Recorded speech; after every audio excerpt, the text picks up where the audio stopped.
امام احمد بن حنبل بہت بڑے امام گزرے رحمۃ اللہ تعالی علیہ، اور اس وقت مدینے اور مکے میں اس ہمارے زمانے میں مدینے اور مکے میں جس آدمی کی فقہ پہ عمل کیا جاتا ہے وہ امام احمد بن حنبل ہے۔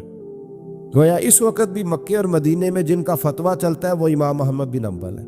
بہت بڑے امام تھے۔ مسند امام احمد بن حنبل 14 جلدوں میں میرے پاس ان کی حدیث کی کتاب ہے۔ کیا بات تھی اس شخص کی، بہت بڑے امام تھے، لاکھوں حدیثیں زبانی یاد تھی، اور بغداد سارا ان سے فتوے لیتا تھا۔ امام صاحب سے کسی نے پوچھا حضور کبھی پریشان بھی ہوئے فتویٰ دیتے؟ فرمانے لگے ایک بی بی آئی تھی مسئلہ پوچھنے، بڑا پریشان کر گئی۔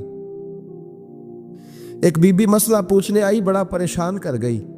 لوگوں نے کہا حضور بی بی؟ فرمانے لگے میں نے گھر کے اندر جگہ بنائی ہوئی تھی، ایک پردہ لٹکتا تھا، اس طرف میں بیٹھتا تھا، اس طرف اگر کوئی عورت مسئلہ پوچھنے آتی تو پردے کے اس پار بیٹھ کے وہ بات کرتی۔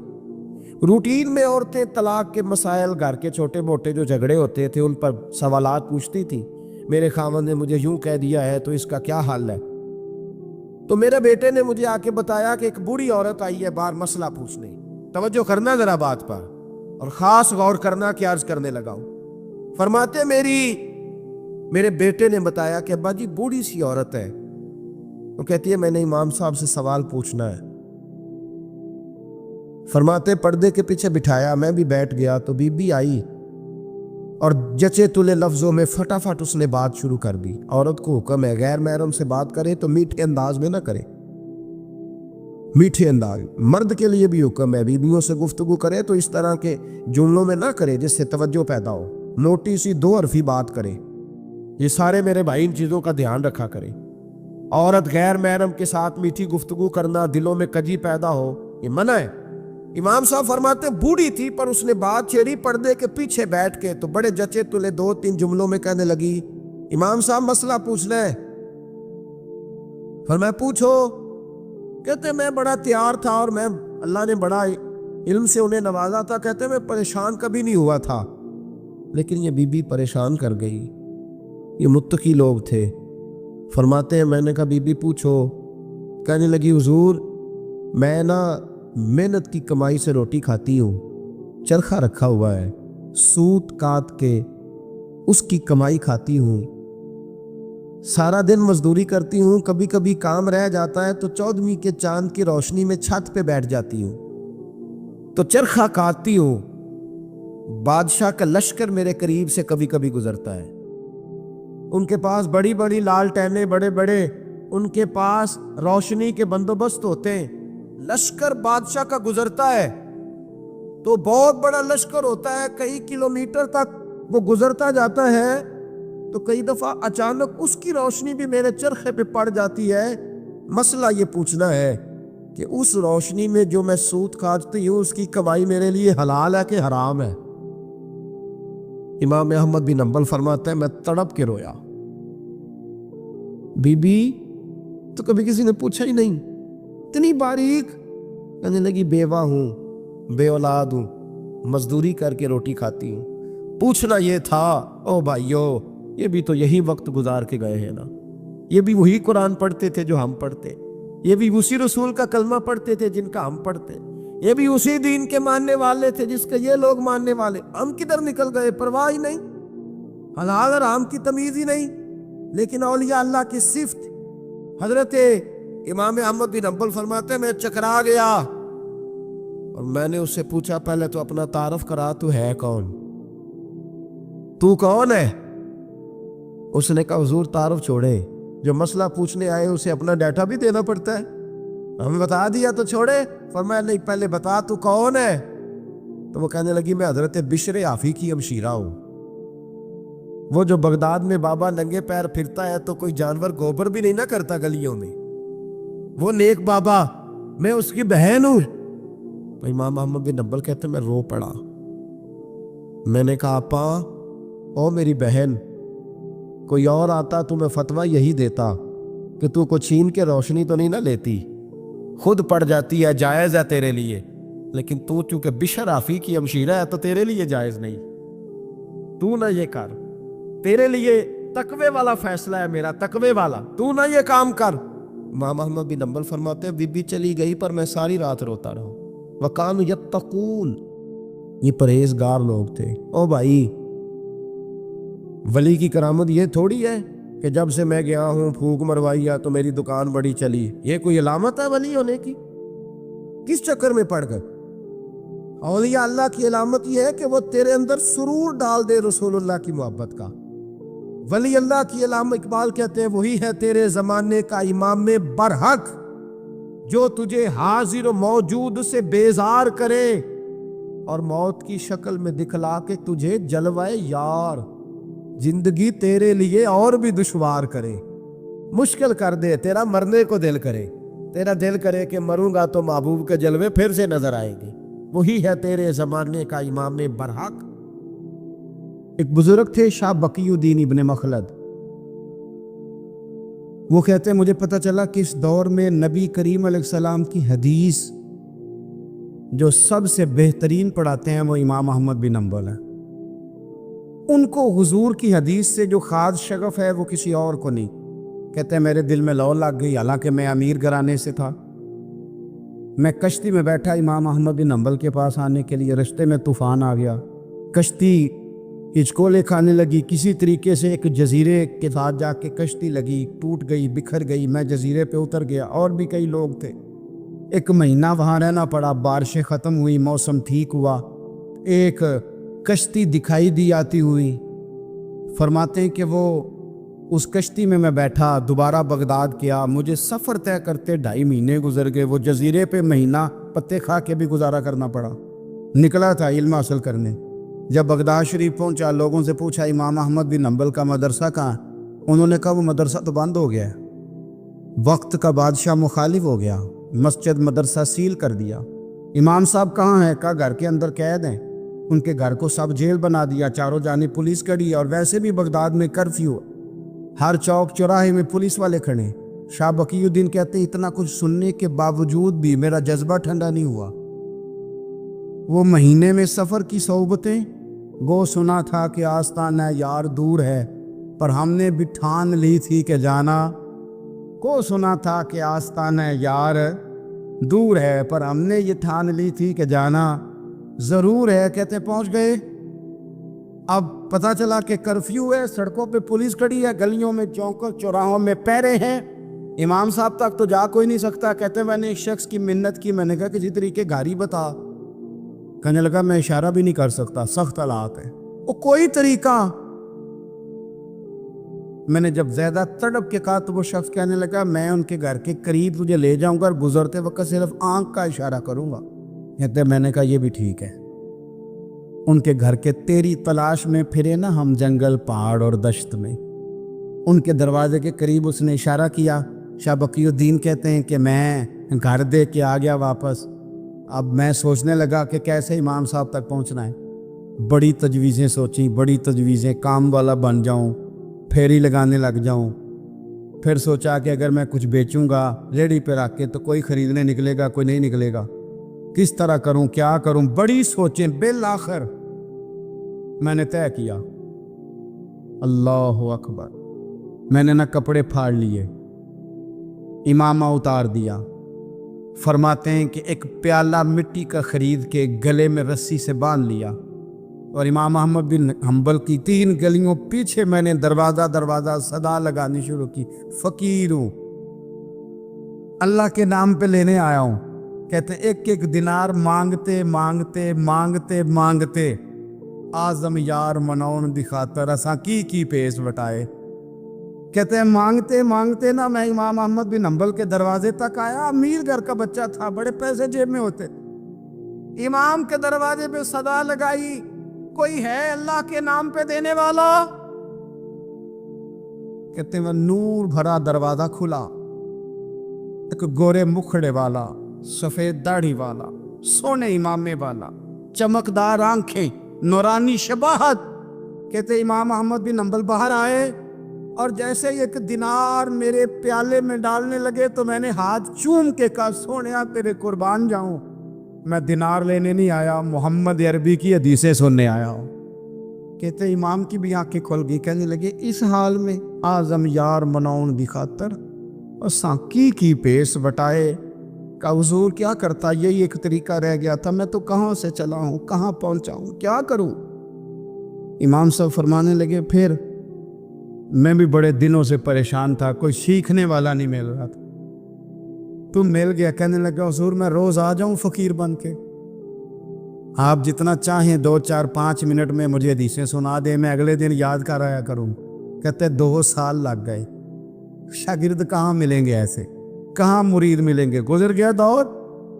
کہتے ہیں کہ میں نا ہر روز فقیر بن کے جاتا، 3 گلیاں پیچھے مانگنا شروع کرتا، کچھ حق نہ کرے، 2 سال دروازے پہ جاتا، آگے پیالہ کرتا، امام 1 دینار ڈالتے اور مصطفیٰ کی حدیثیں سناتے۔ کہتے حالات بدل گئے، 2 سال کے بعد حکومت بدل گئی، امام کا مدرسہ بحال ہو گیا، رش ہو گیا۔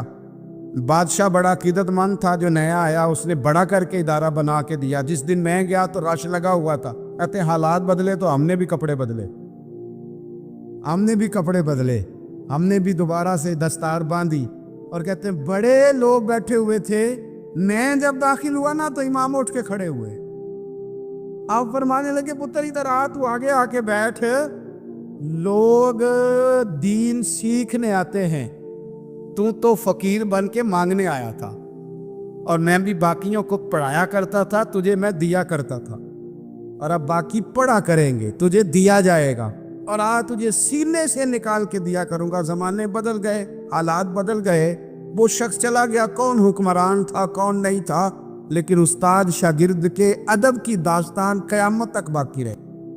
حضرت امام احمد بن حنبل فرماتے میں غلام خریدنے گیا، اس نے میرے ساتھ شرط رکھی کہ حضور آپ مجھے خرید کے لے جانے ہیں، میری شرط یہ ہے کہ میں دن کو آپ کی ڈیوٹی کروں گا، رات کو نہیں کروں گا۔ فرماتے میں لے آیا، گھر لا کے میں نے پوچھا تیرا نام کیا ہے؟ کہنے لگا حضور غلاموں کا نام نہیں ہوتا۔ کھائے گا کیا؟ حضور غلاموں کی چاہت نہیں ہوتی، جس نام سے پکارو گے آ جاؤں گا، جو دو گے کھا لوں گا۔ کہا کس کمرے میں رہو گے؟ کہا حضور غلاموں کے نخرے نہیں ہوتے۔ کہتے میں نے کہا پھر بھی یہ کمرے ہیں، پسند کر لو۔ ایک ٹوٹا پھوٹا سا کمرہ اس نے پسند کر لیا۔ امام احمد بن حنبل فرماتے میں اسے کام بتاتا پر اتنی محنت سے کرتا کہ کمال کر دیتا، میرے اشارے سمجھتا۔ ایک دن میں تہجد کے وقت اٹھا، اس کے کمرے میں گیا تو وہ توبہ توبہ پکار رہا تھا۔ سنو ولیوں کی توبہ، فرماتے اس کے کمرے سے چیخنے کی، یا اللہ معاف کر دے، یا اللہ معاف کر دے، اللہ معافی دے دے، تڑپ رہا ہے، رو رہا ہے۔ اور امام احمد بن حنبل فرماتے ہیں حال یہ ہے کہ اس کے کمرے سے لے کر آسمان تک نور ہی نور پھیلا ہوا ہے، نور ہی نور، اور وہ روتا ہے یا اللہ معاف کر دے، یا اللہ معاف کر دے۔ فرماتے ہیں میں سوچنے لگا معافی کس چیز کی مانگ رہا ہے؟ فرماتے ہیں وہ خود ہی بولا، اور معافی دیکھو بھائی، توبہ دیکھو اللہ والوں کی۔ کہنے لگا اے اللہ میں تیرا بندہ ہوں، تو نے زندگی دی، نعمت دی، آنکھیں دی، کان دیے، سانسیں چلائیں، بغیر مانگے سارا کچھ دیا۔ چاہیے تو یہ تھا کہ میں دن رات تیری بارگاہ میں جھکا رہتا، پر مجھے معاف کر دے۔ میرے اوپر امام احمد بن حنبل کے بھی حقوق ہیں، میرے مالک کا بھی حق ہے، اس لیے میں دن سارا عبادت نہیں کر سکتا، بس 5 نمازیں پڑھ سکتا ہوں، رات میں جاگتا رہتا ہوں تیرے حضور۔ اللہ وہ جو سارا دن میں عبادت نہیں نہ کر پاتا، مجھے معاف کر دے، خدایا میری غلطی معاف کر دے، اللہ مجھے بخش دے۔ اور راتی ساری کر کر زاری، نیند اکھاں تھی توندے، فجرے اوہی گناہگار کا آون، سب تو نہیں، یا اللہ چاہیے تھا میں 24 گھنٹے سجدے کرتا، بخش دے، یہ میری خطا معاف کر دے۔ ساون کی کالی راتوں میں جب بوندا باندی ہوتی ہے، وہ راتوں کو اٹھ اٹھ روتے جب خلقت ساری سوتی ہے۔ اور درویش کہنے لگے رات پوے تے بے دردانو، نیند پیاری آوے، درد مندانو یاد سجن دی، ستے امیان جگاوے۔ یا اللہ معاف کر دے، میں سارا دن سجدے نہیں کر پاتا، سارا دن لمبی نہ، معافی دے دے، یہ توبہ ہے اللہ والوں کی۔ امام احمد بن حنبل فرماتے ہیں فجر کے وقت وہ میرے ساتھ مسجد گیا، میں نے اس کا چہرہ دیکھا، میں اس کو کونے میں لے گیا. میں نے کہا جا تو اللہ کی رضا کے لیے آزاد ہے, جا میں اپنے حق معاف کرتا ہوں, مکان تیرے پاس رہے گا, کھانا تجھے ملے گا, تو آزاد ہے. اس نے کہا حضور ہوا کیا؟ ہوا کیا؟ ہماری تو خواہش ہے نا کہ بندہ اس وقت ملنے آئے جب میں تسبیح پڑھ رہا ہوں, کوئی اس وقت گھر پہنچے جب میں سجدے میں, ان لوگوں کو پتہ چلے بڑا نیک ہے, بڑا نمازی ہے. اس وقت کسی کی نظر پڑے جب میں بالکل قرآن پاک پہ بیٹھا ہوں. فرماتے جب میں نے کہا نا تو آزاد ہے, تو کہنے لگا حضور کیا ہوا؟ فرمانے لگے رات میں نے تیری توبہ دیکھ لی ہے, توبہ دیکھ لی. امام صاحب فرماتے وہ پھر تڑپ کے رویا, سجدے میں سر رکھا, تو نے یہ کیا عجب کیا, مجھ کو بھی فاش کر دیا, میں ہی تو ایک راز تھا سینہ کائنات میں سراپا مخزن راز تھا, میں رہا تھا مدت و راز میں, یہ تیرا شوق دید کشاں کشاں مجھے بھی کھینچ لایا مجاز میں. اے اللہ پردہ ہی کھول دیا ہے تو نے, یہ عبادتیں, یہ توبہ, یہ ریاضتیں, یہ تیرا میرا راز تھا. اللہ تو نے پردے ہی کھول دیے, مہربانی کر مجھے پردہ پوشی عطا فرما, اللہ معاف کر دے, مجھے پردہ پوشی عطا کر. حضرت امام احمد بن حنبل فرماتے ہیں سجدے میں اس نے بلند آواز سے اللہ اکبر کہا, پھر وہ گرا, اس کی روح پرواز کر دی, چلا گیا, رخصت ہو گیا. یہ عاشق کا جنازہ ہے, ذرا دھوم سے نکلے, محبوب کی گلیوں سے ذرا گھوم کے نکلے. او بھائی اس بات پہ بھی توبہ ہے کہ یا اللہ میں سارا دن نفل نہیں پیے, یہ اللہ کے ولیوں کی توبہ ہے. سارا کچھ کر کے پھر بھی معافی, ڈیوٹیاں کر کے ساری پھر بھی معافی, یا اللہ معاف کر دے. سارا دن عبادت کر کے پھر بھی کہتے اللہ بخش دے. وہ نیکوکار ہونے کے باوجود توبہ کرتے ہیں. یہاں گناہگار ڈٹے ہوئے, ڈٹ گئے. توبہ بندے کو اللہ کے قریب کر دیتی ہے. ہم لوگ کہتے ہیں گناہ ہوں گے تو توبہ کریں گے نا, اور ہمارے زمانے میں تو گناہگار ہے ہی نہیں, سارے نیکوکار ہیں. اللہ ماشاء اللہ, گناہگار ہوں گے تو توبہ کریں گے. کئی دفعہ نا ہمارا بھائی ناراض ہو جاتا ہے, دوست ناراض ہو جاتا ہے, تو وہ جب ناراض ہوتا ہے نا بہت زیادہ بولتا نہیں, تو ہم پھر قریب جاتے ہیں, اس کو پوچھتے ہیں کیا بات ہے, کیوں ناراض ہے, ادھر دیکھیں میری طرف, کیوں ناراض ہے, کیا ہوا؟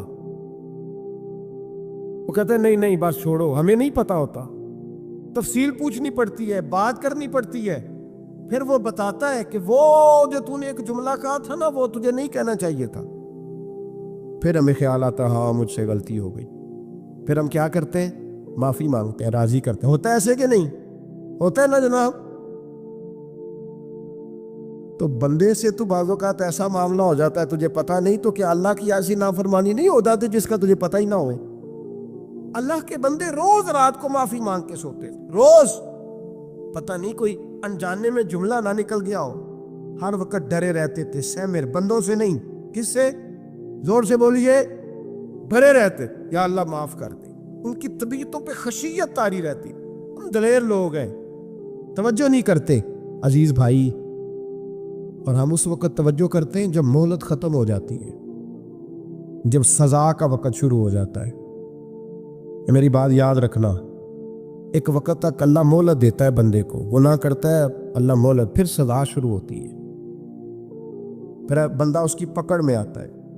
پھر جب پیر پھسلتا ہے تو کسی جگہ اس کا ہاتھ دوبارہ نہیں پڑتا, وہ پھر پھسلتا ہی جاتا ہے. یاد رکھنا زندگی میں دولت کی دوڑ کبھی نہ لگانا, کبھی نہ. اور زندگی میں کسی بندے کو بھی تولنا ہے تو اسے دولت کے ترازو میں نہیں تول, قطعاً نہیں, ورنہ عداوت ختم ہی نہیں ہوگی. آپ یقین کریں ہم پینڈو لوگ ہیں, چھوٹے بھائی کو کسی نے تھپڑ مار دیا تو بڑا دنیا کو دکھانے کے لیے نہیں, حوصلہ مند بڑا بھائی, حوصلہ مند تھا, دلیر تھا, پر وہ باہر آیا. اس نے کہا میں کاٹ کے رکھ دوں گا, کسی کی جرت ہے میرے بھائی کو ہاتھ لگائے. اور اس کی ماں نے بھی کہا, پر اس نے کہا ماں نہیں, میرے پرانو میرے ہوں دیا, سوال ہی نہیں. اوہو, پھر دولت نے بغض پیدا کر دیا. پھر وہی بڑا بھائی خود بندوق لے کے چھوٹے پہ تان کے کھڑا ہو گیا کہ کارنل والا پلاٹ دے ورنہ گولی مارنے لگا.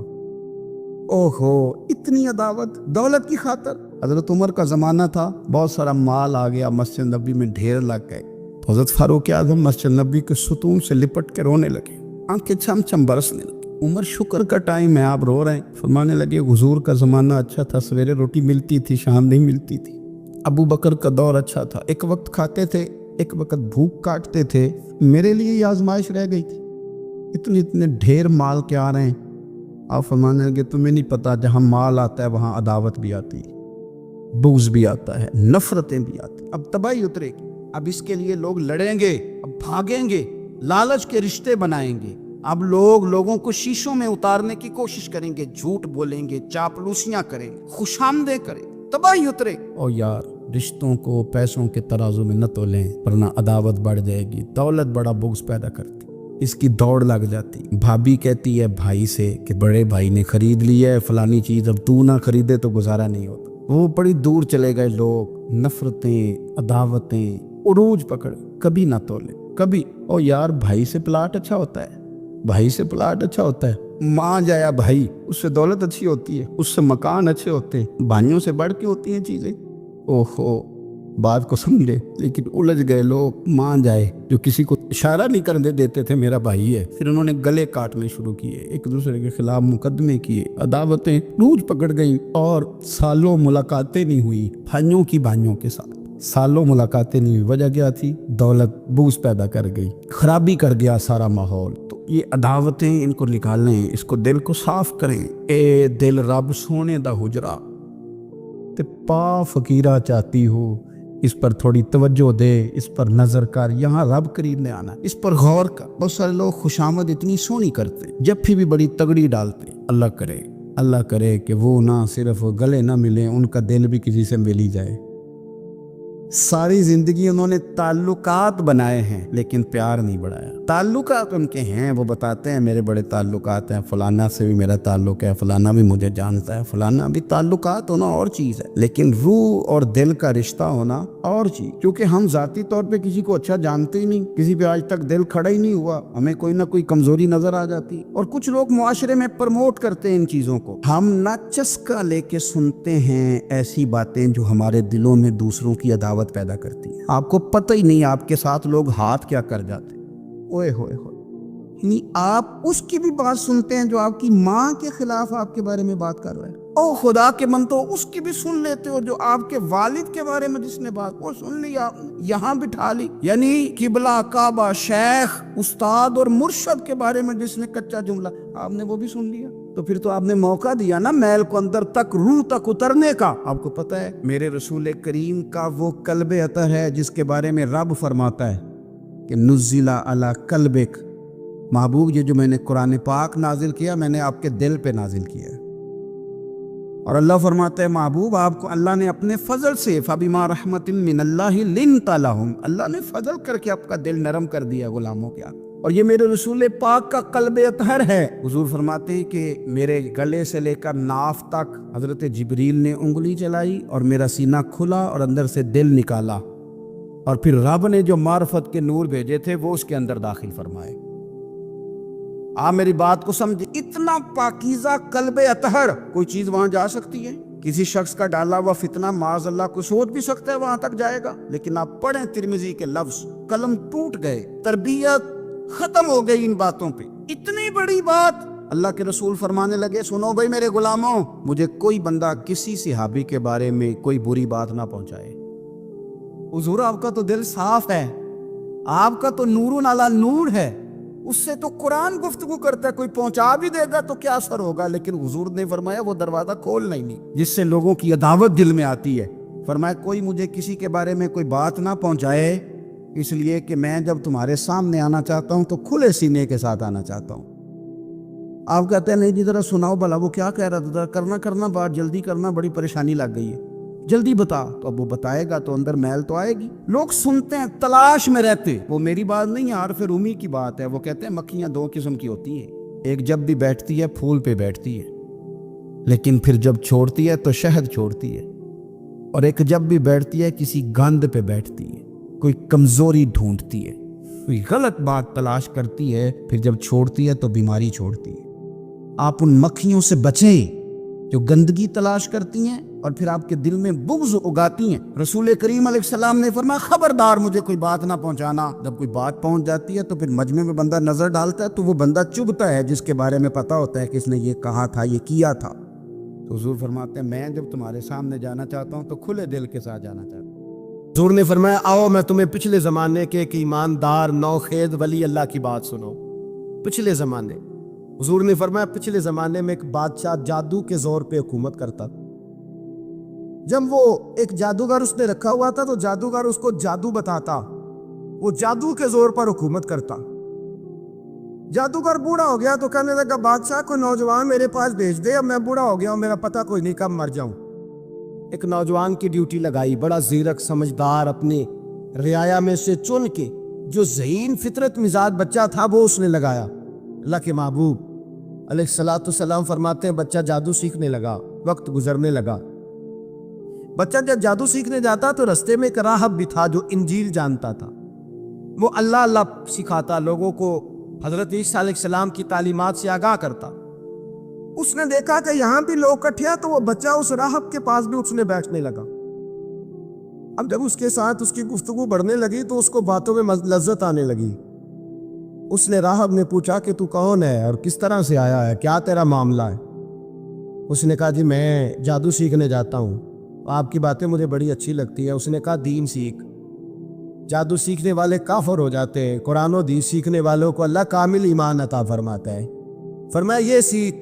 بچہ بیٹھنے لگا، اس کے پاس آنے لگا، باتیں دل میں گھر کرنے لگی۔ ایک وقت آیا کہ مسلمان ہو گیا، اور مسلمان کیسے ہوا؟ بچہ کہتا ہے میں تجربہ کر کے ہوا، اب میں تھوڑا سا وقت جادوگر کے پاس بھی جاتا اور باقی سارا وقت وہاں بیٹھتا تھا۔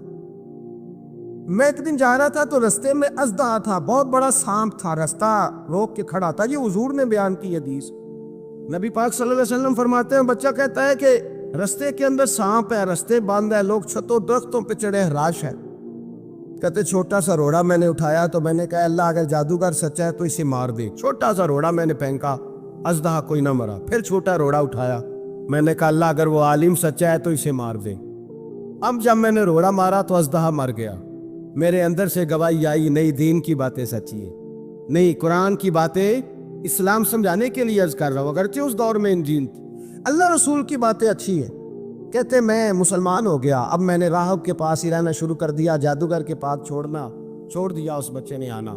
بادشاہ پوچھتا کہاں زیادہ وقت گزارتے ہو، وہ بات بول کر دیتا، وقت تیزی سے بڑھنے لگا۔ اللہ نے اس نوجوان میں طاقت پیدا کر دی، اب وہ اس کے اندر نا اللہ نے توانائی روحانیت پیدا کر دی، ابھی جوان ہے، 14-15 سال عمر ہے۔ اب جو بیمار بھی آتا وہ دعا کرتا تو اللہ صحت عطا کر دیتا، جو بھی آتا۔ بادشاہ کا ایک درباری تھا، بادشاہ کو پنکھا جلتا تھا، اوندا ہو گیا، کوئی ایسی تکلیف آئی کہ نابینا ہو گیا، بڑے علاج کرائے، شفا نہیں ہوئی۔ کسی نے اس بچے کا پتہ بتایا، کانوں میں اس کے پاس گیا تو بچہ کہنے لگا شفا تو ہو جائے گی پر کلمہ پڑھنا پڑے گا، مسلمان ہونا پڑے گا، جس پیغمبر کا میں غلام ہوں تجھے بھی بننا پڑے گا، دین پہ عمل کرنا پڑے گا، اللہ شفا دیتا ہے۔ اس نے کہا تو مجھے کلمہ پڑھاؤ، مجھے شفا دے، میں تیار ہوں۔ اس نے کہا شفا تو اللہ دیتا ہے۔ اس نے اللہ تبارک و تعالیٰ کا ذکر کر کے دعا مانگی، یہ مسلم شریف میں حدیث ہے، طبرانی میں موجود ہے۔ اللہ نے اسے شفا دی، اس نے کلمہ پڑھنا شروع کر دیا۔ یہاں ایک نقطہ لکھا ہے ہمارے علماء نے، کہتے ہیں جب اللہ ولایت عطا کرتا ہے نا تو یہ سفید بالوں والے کا حصہ نہیں ہوتی۔ اگر جوانی میں کوئی آدمی توبہ کر کے تصوف کے راستے پہ چلتا ہے تو سب سے زیادہ ولایت اللہ اسے عطا فرماتا ہے، سب سے زیادہ ولایت اس کے پاس ہوتی ہے۔ ابھی اس کے بال کالے ہیں، چڑھتی جوانی ہے، دعا کی تو اللہ نے، اور حدیث پاک میں موجود ہے کوڑے آتے تو شفا یاب ہو جاتے، اندھے آتے تو شفا یاب، برس والے آتے تو اللہ سے دے، جوان ہے۔ بادشاہ کے پاس وہ واپس گیا، وہ جو آدمی اس کی آنکھیں ٹھیک ہوئی تھی، بادشاہ نے پوچھا کہ کیسے شفا ملی؟ تو کہنے لگا میرے رب نے شفا دی ہے۔ بادشاہ سجدے کراتا تھا، اپنے آپ کو منواتا تھا، معاذ اللہ، کہنے لگا میرے علاوہ کون رب ہے؟ اس نے کہا وہی رب ہے جس نے تجھے پیدا کیا ہے، اور وہی رب ہے جس نے مجھے اندھے کو آنکھیں دی ہیں، وہی ہے میرا مالک۔ کہا اچھا تو مجھے نہیں مانتا؟ کہا نہیں میں اپنے رب کو مانتا ہوں۔ بادشاہ نے اسے سزا دی، ستایا، اس نے بچے کا پتہ بتایا، پھر بچے کو بلا کے ستایا تو اس راہب کا پتہ بتایا، راہب بھی قتل ہو گیا، نابینا بھی قتل ہو گیا۔ بادشاہ نے کہا سپاہیوں سے اس بچے کو لے جاؤ اور پہاڑ کی چوٹی پہ جا کے نیچے پھینکو تاکہ مر جائے۔ بچہ پہاڑ کی چوٹی پہ گیا تو ہاتھ اٹھا کے کہنے لگا یا اللہ میرے لیے نہیں اپنے لیے، میرے لیے نہیں اپنے لیے انہیں اپنی قدرت کے جلوے دکھا، میرے لیے نہیں۔ اللہ کے بندے اپنی جان بچانے کی دعائیں نہیں مانگ، اپنے لیے انہیں اپنی قدرت کے جلوے دکھا، یہ دعا مانگی۔ جتنے لوگ ساتھ آئے تھے وہ سارے زمین پہ گرے اور سب مر گئے، پہاڑ سے گر کے مر گئے۔ بچہ واپس سیدھا بادشاہ کے پاس کہنے لگا لو بھائی میرے رب نے مجھے بچا لیا ہے۔ جوان کا ایمان دیکھو، میرے رب نے مجھے، بولو میرے اللہ نے مجھے ایمان کی گواہی دے رہا ہے، میں بچ گیا ہوں، تو جھوٹا ہے، میرا رب سچا ہے۔ اس نے کہا لے جاؤ اس کو دریا میں، کشتی میں بٹھاؤ، بیچ دریا کے جا کے دھکا دے دو۔ بیٹھے کشتی میں، دریا کے بیچ گئے، اور جب جا کے وہاں اس کو دھکا دینے لگے تو اس نے کہا اللہ میرے لیے نہیں اپنے لیے انہیں اپنی قدرت کے جلوے دکھا۔ بس ایک طوفان سا آیا، جتنے سپاہی ساتھ آئے تھے ڈوب کے مر گئے۔ وہ بچہ اٹھا اور سیدھا پھر بادشاہ کے پاس، اسی کے پاس کہنے لگا لو بھائی میرے رب نے مجھے بچا لیا ہے، تیرے پاس آیا ہوں۔ وہ کہنے لگا تو کیا مصیبت میرے گلے پڑ گئی ہے، کیسے جان چھوٹے گی؟ تو بچہ کہنے لگا اگر تو مجھے باندھے درخت کے ساتھ اور سارے ملک کو بلائے، لوگوں اکٹھا کرے، پھر تو مجھے تیر مارنا، میں تجھے بتاؤں گا کیسے مارنا ہے، میں مر جاؤں گا۔ اللہ کا بندہ نوجوان ایمان دیکھو، مرنے کے طریقے بتا رہا ہے، میں تجھے بتاؤں گا میں کیسے مروں گا۔ یہ بات کہی، بادشاہ نے سارا مجمع جمع کیا، ملک سارا باہر آ گیا، درخت کے ساتھ باندھ دیا۔ کہنے لگا بھائی لوگوں یہ مجھے مارنا چاہتا تھا، مار نہیں سکا، اب میں اسے بتانے لگا ہوں کہ میں کیسے مروں گا۔ اسے کہو جب تیر مارے تو صاحب میرے رب کا نام بھی لے، میں اپنے رب کے نام پہ جان دوں گا، ایمان کی پختگی میں اللہ کے نام پر جان دوں گا۔ اسے کہو رب کے نام پہ مارے، مر جاؤں گا۔ بادشاہ نے اللہ کہہ کے تیر مارا، پیشانی میں لگا، بچے کی روح پرواز کر گئی، جتنا مجمع کھڑا تھا سارا کلمہ پڑھ کے مسلمان ہو گئے، سارے مسلمان ہو گئے، سارے۔ میرے رسول پاک سید عالم صلی اللہ علیہ وسلم نے نوجوانوں کو بتایا جب تمہارے اندر ایمان کی قوت آئے گی تو اللہ تمہاری مدد کرے۔ فرمایا وہ نوخیز ولی تھا، ابھی اس کی پیشانی پر جوانی کے آثار تھے، لیکن اسے اللہ کو راضی کیا، رب کریم کو راضی۔ ولایت کا مطلب بڑھاپا نہیں، ولایت کا مطلب وہ نہیں کہ جب بڑا لمبا وقت گزر جائے تو پھر آدمی آئے کہ نہیں ہم کیا کرنا ہے، اب مسجد ہی گئے، اب تو اس کے علاوہ گزارا ہی کوئی نہیں۔ تو اس وقت کا آنا اللہ کی بارگاہ میں قبول تو ہے، لیکن شاباشی اسی کو ملتی ہے جو جوانی کا وقت آئے۔